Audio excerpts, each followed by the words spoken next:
संजय शिरसाट यांच्याकडे जायचंय. संजय शिरसाट, तुम्हाला असं वाटतं की मशाल किंवा तुतारी हे चिन्ह लोकांपर्यंत पोहोचलं, सहानुभूतीच्या लाटेचा फायदा ठाकरे आणि यांना होईल, की मग दोन पक्ष एकत्र म्हणजे अजित पवार आहेत, शिंदे आहेत, भाजप एकत्र महायुती असल्यामुळे त्याचा फायदा महायुतीला होतोय?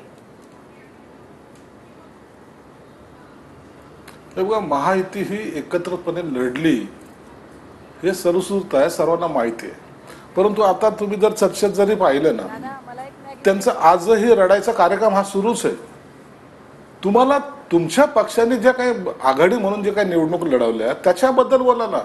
तेच रडगाणं चालू आहे. मग यांनी असं का नाही केलं, त्यांनी तसं का नाही केलं, आणि मग इकडं त्यांच्या इथं असा विरोध झाला. अरे ते आमचा विषय आहे.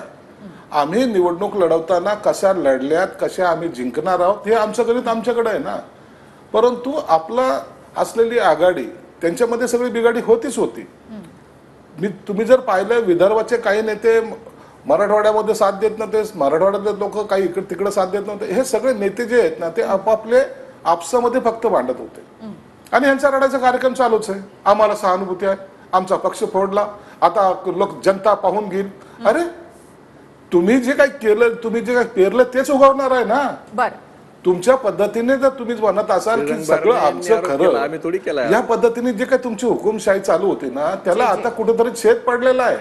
आणि म्हणून आता ही निवडणूक ज्या मुद्द्यावर लढायला पाहिजे होती त्या मुद्द्यावर न लढता पक्ष फोडला, असं केलं, भाजपने तसं केलं, ह्या सगळ्या गोष्टीवरच निवडणूक लढवली गेली. आताही तुम्ही पाहाल तर आताही त्यांची चर्चा काय चालू आहे की तिथं पैशाचं वाटप झालं, मग आता आम्ही निवडणूक आयोगाकडे तक्रार करणार होतो, आम्ही असं केलं.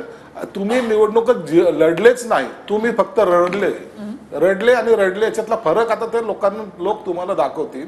म्हणून ही येणारी जे काही आता पहा, वाटतं पहा, 4 तारीख काही दूर नाहीये. आपण